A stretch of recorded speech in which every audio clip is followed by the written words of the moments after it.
listening to a download from the outdoorstation.co.uk. Number 405. If you look where the trees are and then it runs off into the dip, and then you go up the other side, and just as you go up the other side, there's dark groups, like there's a big herd right there.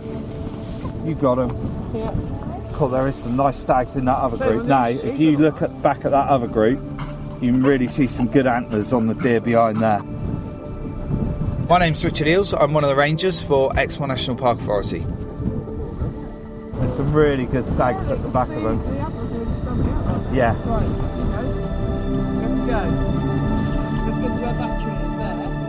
And more from Richard Eales shortly. Welcome to The Outdoors Station, online, on internet radio, on smartphones, on smart TV and in iTunes, all around the world. Unfortunately, there's been a slightly longer delay than I'd hoped getting a new podcast to you, as all my interviewees suddenly went on holiday this last few weeks. I know! How selfish! In my last podcast, I mentioned some of the new developments I'm preparing for behind the scenes at the Outdoor Station. Now, part of that was asking listeners, like you, to sign up for our newsletter. In the process, you can make suggestions as to some of the smaller UK cottage manufacturers you feel that could be worth talking to and could do with some free promotion. You're also free to then make further suggestions as to any quirky, interesting UK campsites, bloggers of interest, and suggest further interviewees you'd like to hear more about. I've had a fantastic response from just that one podcast, and I'm going to read a few of the comments now. Just very briefly, Andrew Collins up in Scotland suggested the Lickistow Blackhouse camping on the Isle of Harris. That's a little bit further away from me than I anticipated, but it sounds like it's well worth the trip. George Griffin, nice to hear George from George again, a name that goes back to when I very first started doing the podcast. And he suggested a chap called Quinton Lake, who is on the website theperimeter.uk. And he's up to day 75 and completed 19% of a 10,000 kilometre walk around the coast of the UK, taking photographs en route. I've just looked him up. Thanks very much, George. Well worth contacting. Rose Hakin suggested Colin Ibbotson. Come on, Colin, get back from your American trip. Talking to Harvey's Maps, the Mountain Bodies Association, backpacking bongos, Hazel Strachan and Alex Roddy. Roman Ackle, our European correspondent. Hi, Roman. Haven't caught up with you for a while. But he's done exactly what I would anticipate from Roman. He suggested all the lightweight cottage people in the UK at the moment. That's Treadlight Gear, Speeder Stoves, Storm in Norman, and Ookworks. All good people, all of people who I will be contacting very soon. There's quite a few comments here. I'm just very, very quickly whip through one or two things which just look really quirky and interesting. John Davis suggested Burravo Pier Trust Caravan and Campsite. It's way up north. They've got a toilet made from an SS Canberra lifeboat, and they have their own otter. That's just the quirky sort of thing I want to hear about. Blah, blah, blah, blah, blah. Matt Pitts, he suggested Wildcat Gear. That's the cycle bike packing people making bike packing gear, and Treadlight Gear again. Paul Walsh, Karen Linton, Stephen Bunting, Steve Willits, Andy Mahon has suggested Alpkit. Yep, I know the guys at Alpkit. I'll definitely get in touch with them and have another chat with them. And amongst that lot as well, we've got Ootworks, DD Hammocks, and Bare Bones Bikepacking. And just a few more. Bob Andrews, another Alpkit fan, and wants to catch up with what happened to the Sports World Diaries. If you want to go back in time to our earlier podcasts, you'll hear about Esther and their cycle around the world, and certainly they did promise to have a chat with me again when they got back, and how they settled back into Edinburgh, I believe. Graham Smith, Speedster Cookers, and Keith Follett. I did chat to Speedster Cookers at a show earlier on the but I didn't get an interview with them, so I'll definitely look up doing that. And Dave Fowler, Wild Stoves, nearlywildcamping.org, and Phoebe Smith. Now, Phoebe Smith, I spoke to her a couple of times and she promised me an interview. She's the author of Wild Camps, a book on wild camping around the UK, and a few other sort of quirky books like that. But unfortunately, we didn't catch up. That was at a trade show, so I must get in touch with her again. So that's just an example of a few comments that people have made, a few suggestions, and it was just exactly what I was hoping for, as there's a few on there that I certainly weren't aware of. I am now, and I will be watching them and trying to sort out some sort of interview date. So watch this space. So please, I shall make the appeal once again. Please, could you sign up to our newsletter, which is obviously over on theoutdoorstation.co.uk, and there's opportunity there to give me some feedback, comments of your own, plus make suggestions as to quirky campsites, interesting bloggers, and people you think would be worth having a chat with that you'd like to hear a bit more about, and I will do my best to do that. But don't forget, the long-term aim is we build the number of people in the newsletter, and you get to hear about something very, very, very unique in due course. Now, Rose is about to set off to go back to the Pennine Way again. She's just going to do a week this time rather than try to do the whole thing. And once again, she's with Pip, our Springer Spaniel. Now, she's starting where she left off, but this time she's chosen to go slack packing. She found, basically, as you heard if you listened to the interview, she found the weight she was just carrying was too much, and it caused her to have a fall and an injury, and at the same time it also, without realising it, it caused Pip to have an injury as well, right on the end of the first day. So she's heading bunkhouse to B&B, which hopefully will be more enjoyment than endurance this time, all being well, and the forecast looks reasonable as well, so that's important. And obviously we will chat about stage 1 on her return, and she's going to go back and do the following stages at a later stage. As you heard at the beginning of the show, we were in Exmoor recently, and while we were there, I heard about the Two Moors Trail, which is a 100-mile coast-to-coast, taking in both Dartmoor and Exmoor. And I thought, aha, what an ideal lightweight bivvy and tarp trip. It should take about a week. It looks like a jolly jape, and I'm going to take my recording gear and video gear with me to obviously see how we get on. I've just looked at the diaries and a few other commitments we've got, and it looks like that's going to be sometime early October. Fingers crossed.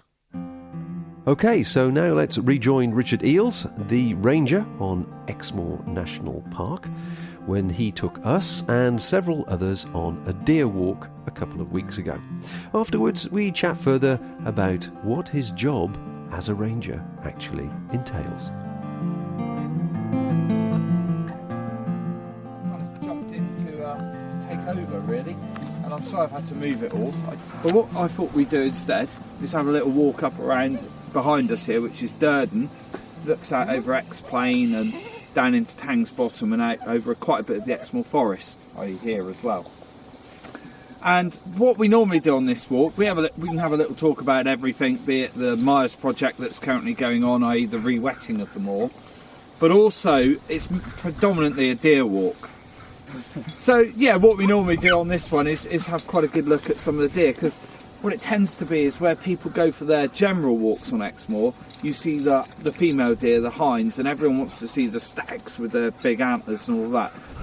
I can't guarantee it out here, but you've got a much higher chance of seeing deer like that out here. Okay. So at this time of year with the deer, the hinds are normally on the lower grounds. There are some hinds out there. There's quite a fair herd stood out behind us. And they have their calves. So between early calves and late May, and then June, July is predominantly calving time. Red deer calves, when they're born, they're dropped in like moorland vegetation, and the hinds often leave them and wander right away from them. You can stumble across them, and the best thing to do is take a photo if you've got a camera, but leave them well alone and then walk on. We do get people bring them down to the office and go, we found this baby deer and it's been orphaned, and And even if the mother on the moor has been killed or hung up in a fence or something like that, hinds, unlike sheep, make very good surrogate mothers and will soon take on another hind's calf if something's happened. They are very good. And you get them in the lower grounds as well, and they'll have like nursery groups where they all have their calves in one field. This is down on Mollins. They all seem to have their calves in this field and leave them in there. It's always shut up, and all the hinds will go out on the moor, and they'll leave like 1 or 2 hinds just looking after the calves in this field. And then the farmer will open the gate at the end of July normally, and wallop, that's that, off they go. The stags are growing their antlers at this. They're nearing completion at the moment. They drop them in March, so it's an antler, not a horn. So an antler is regrown every year. A horn is with an animal for life. And yeah, as I say, they start dropping them in March. So the biggest stags drop first, and their antlers start growing immediately. And from there on, it basically takes until now until they're complete. So if we get to see any stags relatively, I mean, like within 100 yards, and we can put the binoculars on them, you'll see that they're a bit cartoonish. I.e., they're not pointed; they've got the bumps on the end, and that's the velvet that they're covered in. So have a look at that. Some will be starting to come out of velvet. That's where it's all shredding and going down their antlers. So we get the reports of injured deer, but they're basically what we call in tatters. So just blood and all that, and it's the velvet coming off the antler. And then you get this nice, clean, gleaming white antler underneath. And then within about a month, it's got all that nice dark antler staining from the mud and the peat on the forest. So yeah, well, I have got a couple spare sets. What actually does your job entail? A little bit of everything. I mean, predominantly a lot of our work's focused around the rights of way within the national park. So we're responsible for maintaining the bridleways, footpaths, restricted byways.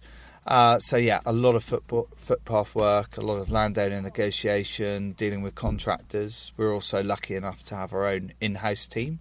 So we produce all our own gates and all our own signs for the rights of way in the national park. And in other places, there's normally a charge to the landowner, but we take that on board, and we want our rights of way to be better than anywhere else. Fantastic. So what's your acreage and the number of staff? What sort of size are we talking about as an organisation? So number of staff, we employ, I think it's around 90 people. And that's both office and field based, and out in our national park centres, which we've got 3 of on the moor. And we're covering Exmoor National Park ranges approximately 690 square miles. So we are one of the smallest national parks in the country. And the range of interests that you're saying you're looking after with the footpaths and the bridleways and that sort of thing with the farmers, any areas of conflict at all? Not really. Exmoor's brilliant. Everyone's really laid back and just easy going, and we talk, you know, that's the beauty. There isn't a farm on Exmoor that you can't go into and talk to that person. Everyone's just so reasonable and understands how it works, really. So no, it's nice. It makes my life really easy. That sounds good. So today we've been on a deer walk, just a general kind of couple of hours looking around at an area of interest and the deer as a species. Tell us a bit more about them as a species, what they're like to work with.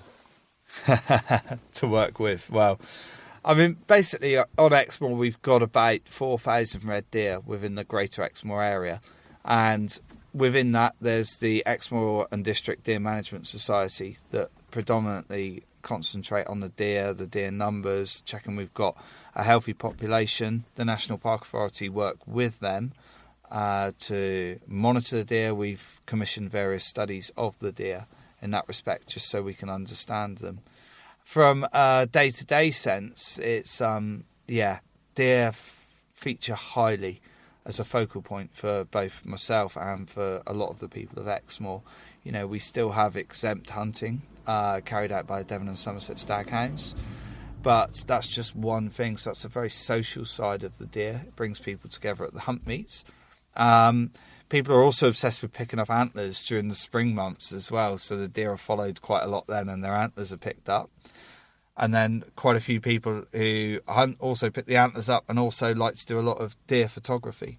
So, there is a huge interest there. We also have the Bolving competition, So in the ruts, it's where the stags make their mating call, and we hold a competition down near Dulverton where we stand at the rails and bowl a resident stag and try and get him to answer us back. So we're on a break this year, but hopefully it will come back with a vengeance next year. Obscure British pastimes. Oh yes. You also said in great detail, really, as we were walking around, just how much of an income they bring into the area for all sorts of levels of interest. Yeah. I mean, locally, deer are, everyone talks about the deer and such stag and this stag and that stag. And basically everyone who comes to Exmoor, they come to Exmoor and the two things they want to see are deer and ponies. They want to see Exmoor red deer and they want to see Exmoor ponies. And, that's just not for the people coming in. The people who live here are also obsessed with the Exmoor red deer and the Exmoor ponies. So, they generate a massive amount of the economy. You get your hunt traffic that comes down, then you get your safari companies that are feeding off tourists, both in the rut and at any other time of year, especially the summer months, taking people out and showing them deer. You've got your walkers, you've got like today, people are down here on holiday and they just want to go out and see deer. Traditionally, deer have sometimes been a bit of an area of conflict with local farmers and that sort of thing. It sounded like, from the way you were talking, that actually there's a little bit more harmony here. Yeah, I mean, the deer are... they're very, very well tolerated, as we saw then, on Exmoor Forest Farms ground, and there's a lot of deer. We've seen the deer on their ground here in front of us where we're sat now. We've seen the deer out behind us, and if we haven't seen over 200 deer in our little loop, then I'd be very surprised. And when they say 2 deer can eat the same as 3 sheep, that's a lot of grass. That's a lot of deer to keep. And then those deer are also, they don't take no notice of your hedge banks or your fences. They just jump over them and trample them down and that side of it. So it is quite expensive keeping deer. But I think because there's that social recognition, or that thing that the deer draw people together, be it through the hunting, be it through the conservation side of it, be it through photographing them, be it through picking up antlers, people are very tolerant of them, and every farmer you speak to will say, but I like to see the deer. Right. So very, very tolerant. They enjoy them as part of their environment. Exactly. Why wouldn't you? And what about deer themselves, about how you can tell the age of a deer or the quality of a stag? Because that was the one thing. We saw several stags with a lot of hinds, and obviously the inexperienced amongst us were not understanding the hierarchy. Yeah, it's, what we're looking for when you say, it's a good stag, what you're looking for is a stag that's got a good body on him, and he's got a good set of antlers on him, so to speak, as well. You can see in some deer they might have a good set of antlers, but their bodies mightn't be all that, not up and together. And then you get the other stuff that's got spindly antlers, so it's all just what's in the genetics, how they've been bred. And obviously what we're looking for all the time is a good quality deer across the age range. So even the younger stags, what we call spring stags, you want to see their heads in proportion with their bodies, nice shape in their antlers, and all up and together. So yeah, that's basically what we're looking at. And hinds, just good, healthy hind population, basically. How much breeding would one hind do? So if she's up and together and in good condition from the age of 2-year-old, she'll have a calf every year. For how many years? Well, a deer's natural is about 18 years, but it's very rare they get to that age on Exmoor. They are looked at, they are watched, and if they're starting to go back at any time, then normally they'll be the ones that will be targeted. Be it through exempt hunting, or in certain areas they're actually controlled by marksmen. They'll be the ones that are picked off. But I think the oldest living deer was, I can't remember. It might well have been 27 or something like that. But that was kept alive by being fed on porridge, because basically the deer tend to die when their teeth wear out. Right. And that's the only true way of aging a deer, is by its teeth as well. Right. We can have a rough guess because of the antlers and the bay points, so the second point up, when they start to go back, the stags can be known as going back. Okay. But yeah. Tell us a bit more about the points on the antlers. That was quite interesting. So on your antlers, you have got a deer that would be what they call in Scotland a royal, would have 6 points on each side. On Exmoor, it's what we'd call a Wrightson free stag. So you've got your antler, and your first point, as it goes up, you've got the beam, and then there's the one above the deer's head, which is the brow point, and then you've got a point above that, which is the bay point, and then you've got the point above that, which is the tray point. Now, in Exmoor terms, they're known as his rights, those 3 points, his brow, bay, and tray. And then on top, you can have anything from 1 point to, I've seen 8 points, and quite often on farmed deer where they're getting false feed or whatever you want to call it, their antlers grow a lot bigger. But on Exmoor, it's not uncommon to see a stag that's got 5 or 6 points on top. So what we call that there, so I've just drawn an antler. So it's a brow point, a bay point, a tray point, and then he's got 4 points on the top of him. So that's all his rights and 4 atop. But we can abbreviate that more, because if he had all his rights on one side and 4 points on top, and then all his rights on the other side and only 2 points on top, we could say, he's a Wrightson 3 and Wrightson 2. Okay. And people start to speak in their own language. Yeah. Wrightson 3 stag Okay. would mean he's free both sides. And would those antlers fall at some stage and become great value to people to collect? Yeah, so I've got a friend that's got the antlers of a deer over like 8 years. So a deer will cast his antlers in March. The bigger stags drop first. Some of the smaller little prickety antlers don't actually drop until June sort of time. But around March these big antlers start dropping, and there's quite a lot of competition locally to get some of the nice stag's antlers. People take 2 weeks off work and follow deer and go here, there, and really everywhere. serious as that? Oh yeah, serious stuff. And then if one person picks up one antler and can't find the other antler off the same stag, because they like start spiraling out in circles like that, trying to find the next antler. Yeah. But then if someone else has picked it up, I've known money change hands. I've known up to like £500-600 change hands Really? for a single antler, just Good so grief. someone can say they've got the pair. And do they generally drop literally at the same time or within a few days of each other, or is it just more loose than that? Yeah, again, it's wildlife, and there seems to be no hard and fast rules. You read these facts, but they're just not true. I mean, I've known a stag drop an antler and not drop another for a day. Yet, in other places, we found a stag's antlers just leant against a tree, where it's obviously just rubbed like that, and both antlers have come off together. Because for the stag, it's annoying. It's an itch, isn't it? They're really trying to just you get start it to off. see them. They start shaking their heads about, and you kind of think he's going to drop his antlers. I mean, to tell you a story, not a million miles away from here, I saw this stag. I thought, flipping heck, that's a fair set of antlers. Second week in April, he should have dropped them by now. Jumped out my Land Rover, walked up over, laid in top of the hedge, watching him. He's shaking his head. He's going nuts. I'm thinking, right, he's going to drop him. Started to get dark. So I thought, right, there's a fence in the bottom. If I jump out the hedge, chase him down, he's going to jump that fence, and his antlers will fall off on the jolt when he jumps, because they're annoying him that much.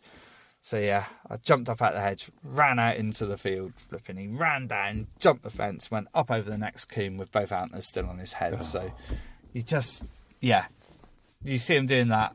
I don't know. I really don't know. And some of the places you find antlers are just really odd. They're in the middle of nowhere, and they take some finding. But you're saying, somebody put some radio trackers on the deer, and they actually do cover a hell of a mileage, don't they? Yeah, they certainly can. It was Jochen Langbein, who studies deer quite a lot, and he done a study back in the 70s, late 70s, I think, and they put a radio tracker on.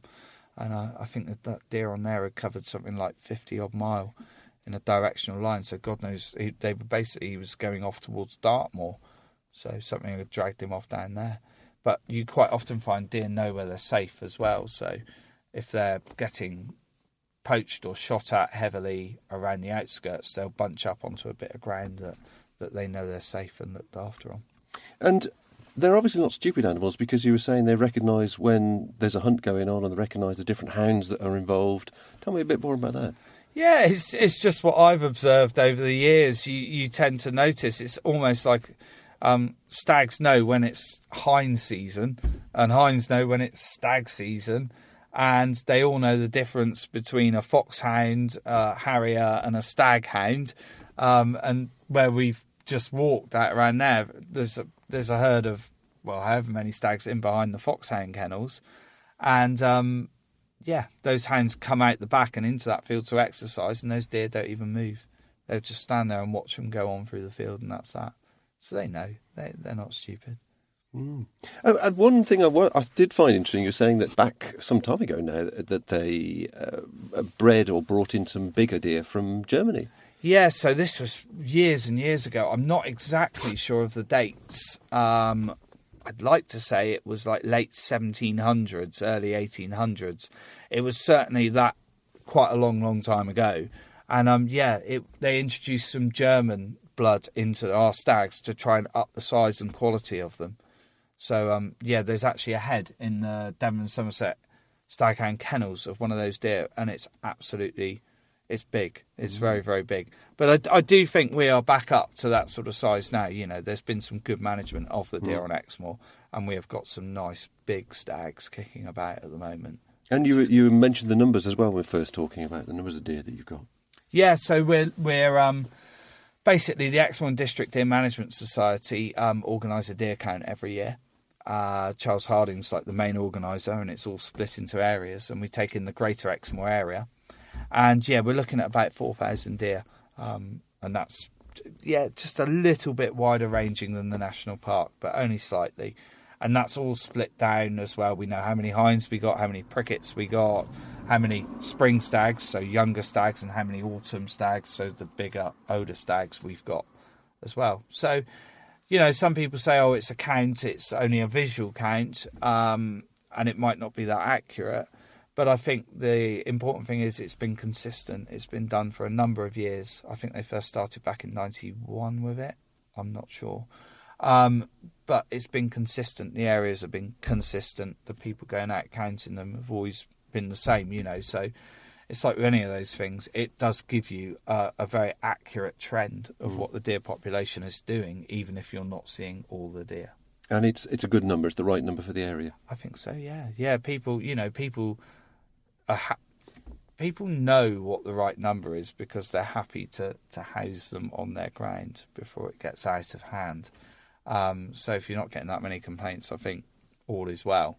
And, farmers will quite often speak to the Exmoor District Deer Management Society if they've got any concerns, and they can be resolved that way, which is good, which is a unique thing for Exmoor.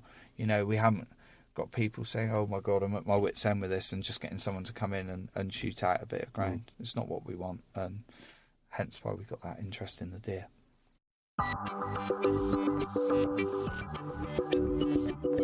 The Outdoors Station is a free media entertainment service dedicated to the self-powered outdoors enthusiast. During the walk, we passed the area said that was the source of the River Exe. Yes, Exe Head. So, basically it rises at Exe Head. It runs across Exe Plain as a little stream, and it does actually run down Exe Cleeve, right down in front of us now, where it then goes down to Exe Ford, runs on through Winsford, and at Exe Bridge it joins with the Barle, or just above Exe Bridge it joins with the Barle, and the Barle meets it, and it becomes the River Exe proper, basically. And from there on it runs down to Exeter and eventually goes out to Exmouth.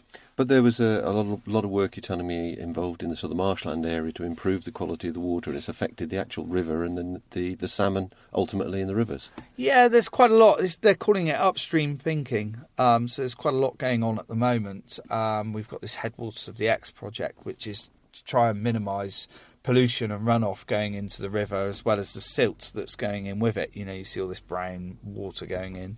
You're like, oof. So our ideal, I think, would be for it to rain heavily and our rivers rise, but they stay clear, so you don't see any of that muddy pollution in it. So there's quite a lot going on with that. And this here on the walk where we were looking out over Exe Plain, that's the Myers project, which is a project by South West Water, and that's all about re-wetting of the moorland and trying to get our sphagnum bogs back.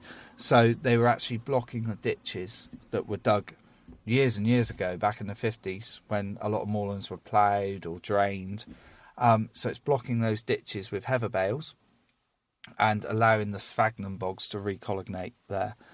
So yes, that also acts as a really good carbon sink. So it's a good thing for our carbon footprint as well. And farmers can get, there's a minimal payment for it, and carbon credits and all that sort of thing. So yeah, it's good for the wildlife. It's brought in a lot more flora and fauna to those areas. We've had concerns there about livestock going in there, because obviously people have still got to be able to farm that ground, because that's why it looks like it does. Without livestock and without the farmers, there's none of it. But it seems to be okay. It does seem to be okay. Good. And generally across the board, the wildlife, we were talking about the birds of prey and hares. You see more hares coming through. What's been a positive change over the recent years? I think hares are certainly on the up. There seems to be a lot of people saying decrease in hare populations. But from what I've seen on the ground, I would say I've seen more in the last 3 years than before that time, really. They certainly do seem to be on the up. And I mean, where we've just been, there's been leverets born, and last week I saw a leveret running about up there, as well as an adult hare. So yeah, they're certainly on the up, which is good. We've seen hobbies this year, merlins, hen harriers. They're about. Whether they're breeding or not, we're still unsure of. I know the merlin certainly was, but there seems to be a slight decline in kestrels. I haven't seen as many kestrels about. But other than that, yeah. But a big increase in buzzards, you were saying? Massive increase in buzzards. Perhaps because they've got a good food source, because about 2/3 of the national park is actually in commercial game shooting. So, yeah, buzzards like pheasants. Eating well. So with all the different areas of interest that you're obviously sort of, I must say supervising, not supervising, you're sort of assistant or aware of, like the walkers and the photographers and the wildlife people and things. How does the impact of people on the area, are they making a big impact on the erosion of the footpaths and that type of thing, bridleways, or is it, you've got things at a reasonable balance at the moment? We try and keep on top of it, I think, is probably the fair answer on that. Obviously, if anything sees use, then it's going to get eroded. But if we can maintain them to the highest possible standard, i.e. drainage, because that's the worst of it. Water does the most damage to the path. So if we can get our paths drained and keep a good surface on them, then we're winning. But yeah, the infrastructure does take a battering, we've got loads of bridges, loads of gates, loads of everything we look after. And with all our different user groups, be it from riders, cyclists, walkers, yes, it does have an impact, but it keeps me in a job. And talking of those different groups, what's the approach, what's the park's approach towards people who are wild camping? Because that seems to be a common thing that people are talking about quite often these days. It does seem to be a lot more popular. On Dartmoor, I know it's a totally different camping policy to Exmoor. On Exmoor, we like people to stay within campsites, because obviously there's a lot of private ground. It's not like Dartmoor, there's a lot of Dutchy-owned land. If you've got the landowner's permission, then you're absolutely fine to camp there, as long as you've got their permission. But we have got campsites down in certain valleys that allow, wild, so you can have a campfire and all that sort of thing. So the experience is certainly there. And most people, you do stumble across the odd person on Exmoor wild camping, and they are very good. All their litter has been taken away with them. We don't get any hassle like that. We do find in some of our honeypot sites, though, that they can get quite trashed by barbecues and people thinking they'll stay the night and party and leave their rubbish behind. So, countryside code yet again, isn't it? Leave no trace and don't treat it like that. Leave no trace. I think, that's the best way. So your policy towards that sort of thing then is fairly easygoing, providing people treat it with the respect you'd like them to do. Well, our policy is we don't allow it. Yeah, but, with landowners' permission, then it's absolutely fine. And so how does your year break down now? We're sort of August time now, going into winter. Do you have a busy time of year? Do you have a fairly easy time of year? it always used to be, people used to say this is my busy time of year. And that would always be like around the July and August sort of time. And indeed, as rangers, going back 10 years, we weren't allowed to take leave in August. But I think times have changed. I don't think there's a quiet time anymore. There's certainly, rangering has changed as to what we've done over the years, and we're certainly a lot more structured now. So there we got a lot of walks, talks and events throughout the summer months. That now goes on into like the autumn as well. I do an awful lot with the rutting stuff with the deer. But I manage the ponies for them, for the National Park Authority as well.